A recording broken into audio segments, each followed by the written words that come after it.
Welcome to all of you to self selection board a one step towards uniform. मेरा नाम है शुभम वार्ष्णेय और आज हम बात करेंगे INC Inception, moderates and extremists के बारे में। ये टॉपिक आपके इंडियन आर्मी, नेवी, एयरफोर्स तीनों ही यूनिफॉर्म को पाने में मदद करेगा through CDS, NDA, AFCAT, INET and territorial army. अब इसमें हम बात करें तो हम बात कर चुके हैं कि 1857 का रिवोल्ट हो चुका है, क्वीन का राज आ चुका है ईस्ट इंडिया कंपनी को हटाकर, और 1857 के रिवोल्ट के बाद आम आदमी को इस बात का एहसास हो चुका है कि हमें अंग्रेजों से आजादी चाहिए। पर समस्या क्या है कि इन लोगों में कोई लीडर नहीं था। फिर लीडर कुछ उभर के आए। उन लीडर के साथ प्रॉब्लम ये थी कि वो देश के कोने कोने में बिखरे हुए हैं। अब इनको एक आना होगा। अब इसकी कहानी में हम समझते हैं एक कैसे आते हैं। सबसे पहले जो पॉलिटिकल ऑर्गेनाइजेशन बनी बिफोर इंडियन नेशनल कांग्रेस, वो कौन कौन सी थी? ईस्ट इंडिया एसोसिएशन 1866 में वो बनाई गई दादा भाई नौरोजी के द्वारा। फिर 1870 में बनाई गई पूना सार्वजनिक सभा एमजी राणाने के द्वारा। 1875 में बनाई गई Indian association of Calcutta Surendra Nath और आनंद मोहन बोस, इन दो के द्वारा। फिर 1884 में मद्रास महाजन सभा आनंद चालू के द्वारा। और 1885 में बनाई गई बॉम्बे प्रेसिडेंसी फिरोज शाह एंड त्याबजी के द्वारा। अब जरा इस बात में नोटिस करो, मैंने आपसे कहा था कि देश के अलग अलग कोनों में अलग अलग लीडर पैदा हो रहे हैं, उन सबने अपनी एसोसिएशन बना ली है। जैसे पूना में एक ईस्ट साइड ऑफ इंडिया, फिर Indian association of Calcutta, Madras, Bombay. अब इन सबको एक आना है। अब एक आने के लिए क्या करेंगे? वो इंडियन नेशनल कांग्रेस को फाउंड करेंगे। अब जरा आप यहां पर एक बात नोटिस करो, मैं आगे चलने से पहले एक बात यहां पर कहूंगा कि इन डेट्स में एक खास बात है, ये सब के सब आपको याद रखने हैं, इंपॉर्टेंट है, काफी इंपॉर्टेंट है। डायरेक्टली पूछा जाता है कि ईस्ट इंडिया एसोसिएशन किसने फाउंड की? दादा भाई नौरोजी। इससे ज्यादा नहीं पूछा जाएगा। इन्हें याद कैसे करना है? यहाँ देखो 70s में है दो एसोसिएशन, फिर दो 80s में है और एक 66 में है। तो आपको इस तरह से याद रखनी है। अब इसमें एक बात याद रखनी है 1885 वाली। 1885 में दो चीजें गठन हुई, एक है बॉम्बे प्रेसिडेंसी एंड दूसरी है इंडियन नेशनल कांग्रेस। ये देखिए 1885 में। तो दोनों बातें आपको ध्यान रखनी है कि Bombay presidency and Indian national Congress एक ही साल में गठन हुई थी। इंडियन नेशनल कांग्रेस गठन हुई करी गई थी ए ओ ह्यूम के द्वारा। ये कौन थे? ये एक अंग्रेज थे। ये एक सिविल सर्वेंट थे, जैसे आईएएस पीसीएस होते हैं ना, वैसे ही एक सिविल सर्वेंट थे अंग्रेजों के। इनको लगता था कि हिंदुस्तानियों पे बहुत अत्याचार हो रहा है, तो उनको रिप्रेजेंट करने के लिए इन्होंने ये इंडियन नेशनल कांग्रेस बनाई। इस नेशनल कांग्रेस को पहली बार जो हेड किया वो करा डब्ल्यूसी बैनर्जी ने। उस वक्त कितने लोग थे? वो थे 72। ये बात आपको याद रखनी है। ऑब्जेक्टिव क्या था आईएनसी का? देखिए मैंने जैसे आपको पहली वाली स्लाइड में बताया कि ये दादा भाई नौरोजी, एमजी राणाने, आनंद चालू, ये सब लोग देश के अलग अलग कोने में बैठे हुए थे। अब इनको एक लेकर आना है, तो इन सभी नेशनलिस्ट वर्कर के अंदर एक कम्युनिकेशन चैनल बन जाए, तो वो आईएनसी कम्युनिकेशन चैनल बनना था। उसके बाद नेशनल यूनिटी के ऊपर बात करनी थी कि किसी तरह इस देश को एक जोड़ में बांधे रखना है, क्योंकि हम हिंदू भी हैं, मुस्लिम भी हैं, सिख भी हैं, ईसाई भी हैं, और यहाँ पर कास्ट डिवाइडेड भी है। तो इन सबको एक में बांधे रखना है। फिर पॉपुलर डिमांड करनी है गवर्नमेंट के सामने। देखो अगर हम सब मिलके एक ही बात पूछेंगे गवर्नमेंट से, हमें ये चाहिए, तो उन पर दबाव पड़ेगा, वो हमारी डिमांड सुनेंगे। और last and important, social reform हमें लेकर आने हैं। सती प्रथा हटानी है, वुमेन का अपलिफ्टमेंट करना है, दलित और माइनॉरिटीज को हमें पढ़ाना है, जिससे वो वर्ग पीछे ना रहे और कहीं ना कहीं कास्ट सिस्टम इस देश से गायब हो जाए। अब इस पूरे आईएनसी में दो तीन भागों में पूरा आईएनसी बढ़ जाता है। एक है मॉडरेट्स, दूसरे एक्सट्रीमिस्ट एंड लास्ट है गांधी। मॉडरेट्स बड़े ही शांत प्रभाव के होते हैं, हम इनके बारे में बात करेंगे। एक्सट्रीमिस्ट गरम, और गांधी अपने ही कानून से, मतलब अपने हिसाब से चलते हैं। तो पहले बात करते हैं मॉडरेट्स कौन होते हैं। मॉडरेट्स क्या करते हैं कि जाते हैं सरकार के सामने, अपनी बात रखते हैं कि हमें ये चीज दे दो। इसके लिए ना तो वो धरना करते हैं, ना लड़ाई करते हैं, ना झगड़ा करते हैं, कुछ नहीं करते। सिंपल जैसे आप एप्लीकेशन कहीं डालते हैं वैसे ही वो डालते थे, और वो सब चीजों के लिए डालते थे, चाहे वो एडमिनिस्ट्रेशन सुधारना हो, वेलफेयर ऑफ स्टेट करना हो कि भाई यूपी में ऐसा कुछ कर दो या बिहार में ऐसा कुछ कर दो, एग्रीकल्चर के लिए कुछ रिफॉर्म लाने हो या एजुकेशन के लिए कोई रिफॉर्म लाने हो, कुछ नहीं, सिंपल एक एप्लीकेशन डाल दो, हमारे लिए काम कर दो, ना करें कोई दिक्कत नहीं। कोई डायरेक्ट स्ट्रगल नहीं, कोई लड़ाई झगड़ा नहीं अंग्रेजों से। बट इन्होंने अपने कार्यकाल में, मतलब 1885 से 1905 में जितने भी मॉडरेट्स थे, उन्होंने एक बात पता लगाई कि जो अंग्रेज हैं ये हमारे जो इकोनॉमी है देश को, वो गायब कर रहे हैं। इनको हमारे देश के डेवलप करने से कोई मतलब नहीं है। और इस बात को अवेयर कराया नेशनल लेवल पे और पब्लिक लेवल पे लोगों को जा जाके, और सोशल रिफॉर्म को कहीं ना कहीं आवाज तो ला दी कि हाँ ये चीजें चाहिए, चाहे वो बदल के आई हो या ना आई हो। और यहीं से शुरुआत होती है नेशनल मूवमेंट की कि अब देश में बदलाव आना ही चाहिए। इसमें पहला नाम आता है मॉडरेट्स के अंदर दादा भाई नौरोजी। इन्हें कहा जाता है grand old man of India. इनकी जो एसोसिएशन थी, मैंने दोबारा बता रहा हूं, ईस्ट इंडिया एसोसिएशन थी, वो थी लंदन में। अब यहां पर इन्होंने एक किताब लिखी, इसका नाम था poverty and un British rule in India. इसमें इन्होंने ड्रेन थ्योरी बताई।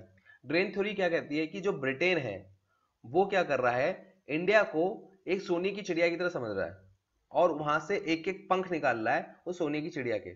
जब तक वो बिल्कुल पंख के बिना नहीं हो जाती वो बिल्कुल छोड़ेगा नहीं, मतलब एकदम नॉच नहीं लेंगे अंग्रेज जब तक हिंदुस्तान को, वो छोड़ेंगे नहीं। और इसी तरह एक टाइम ऐसा आएगा कि यहां तो अभी सिर्फ थोड़ी गरीबी है, पर एक टाइम ऐसा आएगा पहनने के लिए कपड़े भी नहीं होंगे। इसके बाद कांग्रेस के वो 3 बार लीडर बनते हैं और ये मैक्सिमम टाइम है, इससे ज्यादा कोई नहीं बना। उसके बाद ये थे जिन्होंने फर्स्ट टाइम कांग्रेस के सेशन में लेकर आए 1906 में स्वराज। स्वराज मतलब अपना रूल।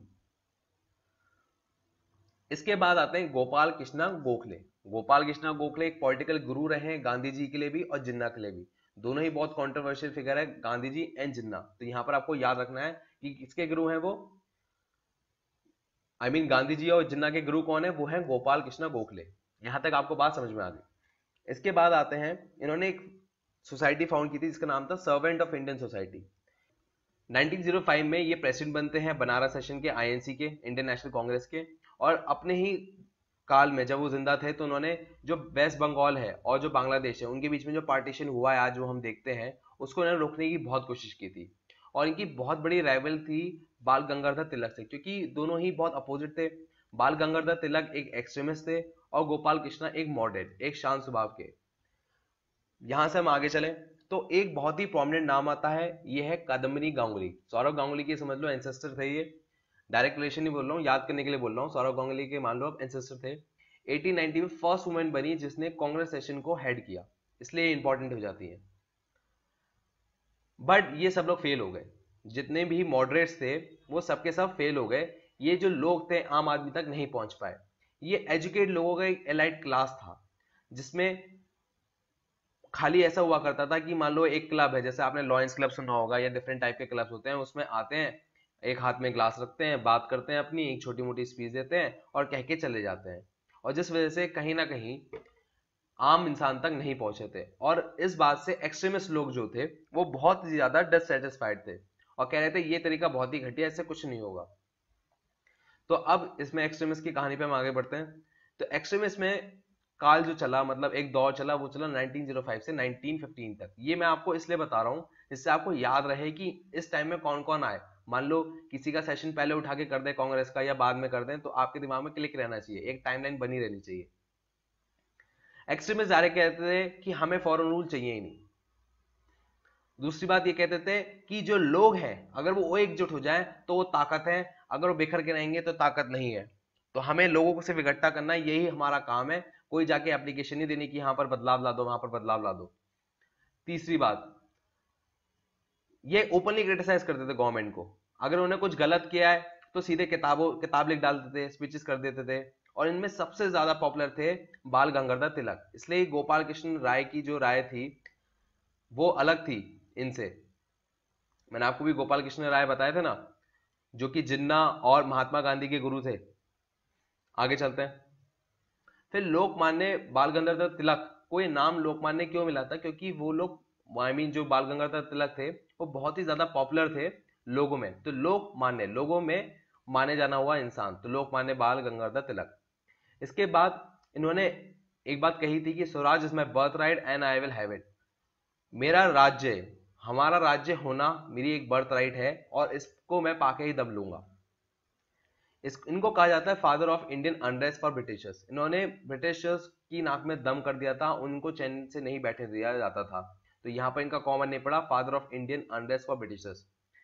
फिरोशियस लीडर थे, फियरलेस स्पीकर थे, जो मन में आया बोल दिया, अंग्रेज जो करेंगे देखा जाएगा।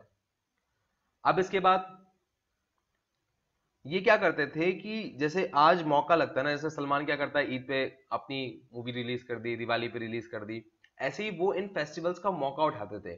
गणपति फेस्टिवल हो गया, तो ये एक मौका होता था जो आम आदमी को एक जगह इकट्ठा कर लेता था और ये अपनी बात कह भी देते थे और इनकी मास पॉपुलैरिटी बहुत तेजी से बढ़ती थी। आगे चलते हैं। इसके बाद इन्होंने स्वदेशी मूवमेंट स्टार्ट किया 1905 में, और गांधी जी के नॉन कॉर्पोरेशन मूवमेंट में भी इनका मतलब योगदान था। अब यहां से एक होम रूल लीग स्टार्ट करी गई एनी बेसेंट के द्वारा, और इसमें भी उनका योगदान था। ये खैर इतना इंपॉर्टेंट नहीं है, बस आप इतना याद रखें स्वदेशी मूवमेंट 1905 में आया था। और एक बात और, केसरी पेपर अगर आज आप पुणे में कभी विजिट करें तो आपको रेलवे स्टेशन पे या कहीं भी न्यूज़पेपर बिक रहा हो, वहां पर आपको केसरी न्यूज़पेपर मिल जाएगा। ये इनके द्वारा ही लाया गया है। अब देखिए, जो लाला लाजपत राय थे वो भी एक्सट्रीमिस्ट थे। उन्होंने बाल गंगाधर तिलक की तरह एक न्यूज़पेपर स्टार्ट किया, पंजाब केसरी। बाल गंगाधर तिलक ने स्टार्ट किया था केसरी, इनका था पंजाब केसरी। याद रखिएगा, कोई कंफ्यूजन नहीं होना चाहिए। यहां से इन्होंने स्वदेशी मूवमेंट का स्टार्ट किया, और इसके बाद इन्हें भेज दिया गया उठा के बर्मा। बर्मा आज की तारीख में कौन सी जगह है? म्यांमार। वो था 1907। अब इन्होंने होम रूल लीग भी स्टार्ट किया, वो था 1914 में। वो कहाँ स्टार्ट किया था? यूएसए। जरा पिछली वाली स्लाइड देखो, मैंने यहाँ पर भी कहा था होम रूल लीग स्टार्ट किया एनी बेसेंट के द्वारा 1916 में। तो आप मुझे ये बताएंगे कमेंट बॉक्स में 1916 में ये वाला होम रूल लीग मूवमेंट कहां पर स्टार्ट हुआ था। ये एडिटर थे पंजाबी के, यहाँ पर जे छुप गया है, एडिटर ऑफ पंजाबी न्यूज़पेपर, यहाँ पर आपको याद रखना है। इसके बाद लाला लाजपत राय ने कुछ किताबें लिखी थी, इनके बारे में भी आपको याद रखना है। इन्होंने unhappy India, young India, Arya Samaj, England, debt to India, USA, Hindu impression, ये सब किताबें लिखी थी, और इनके नाम आपको याद होने चाहिए। इसके बाद आर्य समाज की स्थापना भी इन्होंने की। डीएवी स्कूल जो आप देखते हैं आज, उनकी स्थापना भी इन्होंने की। हंसराज के साथ एक इंसान थे, उनके साथ मिलके 1921 में servant of people society of Lahore इन्होंने बनाई। और जो आज आप पंजाब नेशनल बैंक और लक्ष्मी इंश्योरेंस आप देखते हैं ना, ये भी इन्होंने ही गठन किया था। इसके बाद वो इनकी मौत कब हुई? साइमन कमीशन में। साइमन कमीशन में कब हुई? देखिए, साइमन कमीशन एक ऐसा कमीशन था जिसमें अंग्रेज मतलब हिंदुस्तानियों के लिए कानून बना रहे थे। तो ये लाला लाजपत राय नहीं चाहते थे कि अंग्रेज हमारे लिए कानून बनाए। तो ये भगत सिंह, राजगुरु, सुखदेव भी इनके साथ खड़े थे, और इनके सामने ही इनकी मौत हो जाती है। अब आगे चलते हैं। अब आते हैं बिपिन चंद्रपाल। बिपिन चंद्रपाल को कहा जाता है फादर ऑफ रिवोल्यूशनरी। इन्होंने स्टार्ट की थी एक परिदर्शक नाम की एक मैगजीन। ये वीकली आती थी, जैसे आज आपकी सीएसआर या प्रतियोगी दर्पण आती है, वैसी थी। बस यहाँ पर देश के बारे में बात की जाती थी। असिस्टेंट एडिटर थे ये बंगाल पब्लिक ओपिनियन ट्रिब्यून के, और उन्होंने वंदे मातरम एडिट किया था अरबिंदो घोष के साथ। और इन्होंने बताया कि स्वदेशी, बायकॉट और नेशनल एजुकेशन क्या चीज है, इसका क्या महत्वपूर्ण है, इसकी इंपॉर्टेंस क्या हमारे देश के लिए। बायकॉट का मतलब होता है कि अंग्रेजों की चीजों को छोड़ना, आपके लिए इतना ही है। स्वदेशी मतलब अपनी चीजों को अपनाना। जैसे आज हम कहते हैं ना, चाइना की चीज को बायकॉट करो, चाइना के प्रोडक्ट्स नहीं लेने हमें, हम अपने देश के बने हुए प्रोडक्ट लेंगे। फिर आते हैं अरबिंदो घोष। अरबिंदो घोष ये कहते हैं, ये जो इनकी राइटिंग है वो इंदु प्रकाश और न्यू लैम्प्स ओल्ड में आती है। इसके बाद वंदे मातरम में ये बहुत बड़ा इंपॉर्टेंट रोल निभाते हैं इसको लिखने में। प्लस पैसिव रेजिस्टेंस लेकर आते हैं। वो क्या होता है? Non violence resistance. जैसे आज सत्याग्रह हो गया, भूख हड़ताल कर दी, ये सब चीजें कौन लेकर आते हैं? ये लाते हैं पहली बार अरबिंदो घोष। गांधी जी नहीं लेकर आते, सबसे पहले लेकर आते हैं अरबिंदो घोष। आपको ये बात याद रखनी है। इसके बाद इन जो कॉइन्स थी, ये जो पहले हमने पढ़ी थी बिपिन चंद्रपाल के द्वारा, इन कॉइन्स को आगे बढ़ाते हैं कि भाई स्वराज, स्वदेश, बायकॉट, नेशनल एजुकेशन, इन पे हमें काम करने की जरूरत है, और यही हमारे देश की बुनियाद बनेंगे आजादी के लिए। इसके बाद ये प्रिंसिपल बनते हैं बंगाल नेशनल कॉलेज के, जो कि कलकत्ता में स्टार्ट होता है 1906 में। यहां तक की कहानी आपको समझ में आ गई होगी। बिपिन चंद्रपाल और अरबिंदो घोष लगभग इन्होंने सारा काम एक साथ ही किया था, और उनकी विचारधारा भी एक ही थी। देखो, मैं दोबारा एक बार समराइज करा दे रहा हूं, जिससे आपको कंफ्यूजन ना हो। वंदे मातरम को एडिट किसने किया? अरबिंदो घोष ने और बिपिन चंद्रपाल ने। ठीक, यहां पर मैंने आपको बताया था, कहां गए विपिन चंद्रपाल का? ये देखिए, यहां पर लिखा है वंदे मातरम, यहां पर है। अब देखिए, इनके जो विचार थे वो भी एक थे, स्वराज, स्वदेश, बायकॉट, नेशनल एजुकेशन। और यहां पर भी देखिए, ये स्वदेशी, बायकॉट, नेशनल एजुकेशन, दोनों के विचार सेम ही थे। बस इनके में अलग क्या है कि इन्होंने बंगाल नेशनल कॉलेज स्टार्ट किया था कलकत्ता में 1906 में, और राइटिंग थी इनकी, जो सेपरेट राइटिंग थी इंडिविजुअल, वो थी इंदु प्रकाश, न्यू लैम्प। अरबिंदो घोष के केस में अरबिंदो घोष को अरेस्ट कर लिया गया था कैनेडी मर्डर केस में। कैनेडी मर्डर केस के बारे में हम डिटेल में नहीं जानेंगे, ये हुआ था 1908 में। ये आपके लिए इंपॉर्टेंट है बस। ये रिटायर्ड हुए थे पॉलिटिक्स से, इन्होंने आश्रम स्टार्ट कर दिया था पौंडीचेरी के अंदर। इनकी मेजर राइटिंग में कुछ राइटिंग और है, जैसे life divine, synthesis of yoga, Savitri a legend and a symbol. यहां तक होती है हमारी खत्म कहानी मॉडरेट्स की एंड एक्सट्रीमिस्ट्स की। अगली वीडियो से हम देखेंगे कि कैसे गांधी जी ने इस देश को बदलने में एक योगदान दिया और उनके क्या क्या काम थे और क्या क्या टूल थे। यहां तक की कहानी हमारी खत्म हो गई। अब यहाँ पर होती है हमारी वीडियो का एंड में यहाँ पर एक बात और कहूंगा, देखिए ये अनअकैडमी का फ्री सब्सक्रिप्शन कोर्स है। मतलब अगर आप सीडीएस, एफकेट और सीएपीएफ की तैयारी कर रहे हैं तो आपको सिर्फ ₹1 देना है, वो भी सिर्फ ट्रांजेक्शन कॉस्ट, जो कि आप डेबिट कार्ड यूज करके लगेगी आपकी। बाकी आप सीडीएस, एफकेट, सीएपीएफ की तैयारी फ्री में कर सकते हैं 1 महीने के लिए, जिस दिन से आप सब्सक्रिप्शन लेंगे। तो वहां पर आपको एक कूपन कोड यूज करना है, वो है टॉप विथ प्लस, और आपका सब्सक्रिप्शन कोड आपके पास हो जाएगा।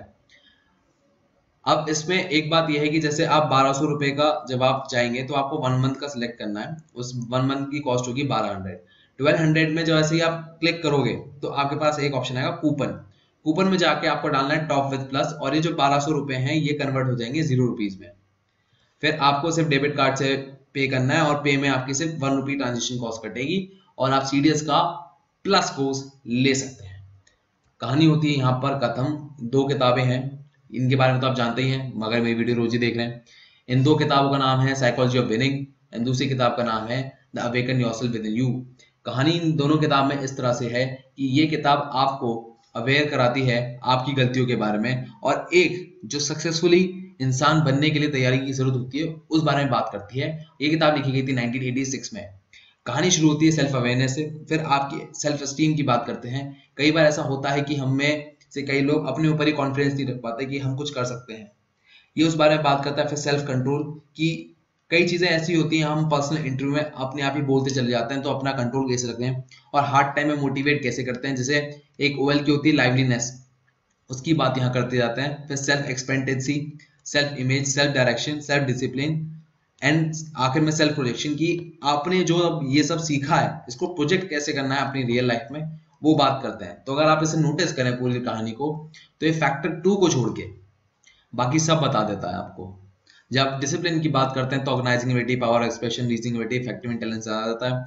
और जब हम आगे चलते हैं सेल्फ मोटिवेशन वाले या सेल्फ एक्सपेंडिचर, सेल्फ इमेज में, तो आपके सारे फैक्टर ये वाले आ जाते हैं। एंड लास्ट में बचता है डिटरमिनेंट, करेज एंड स्टैमिना, वो आपका प्रोजेक्शन वाले में और सेल्फ एस्टीम और सेल्फ कंट्रोल के अंदर आ जाता है। तो यहाँ तक की कहानी हमारी इस किताब की। आगे चलते हैं awaken yourself within you. ये किताब आपको sex plus romance plus SSB में सारे जितने भी पार्ट होते हैं, टैट, वैट, एसआरटी, इन सब के बारे में डिटेल में समझाता है अपनी लाइफ के थ्रू।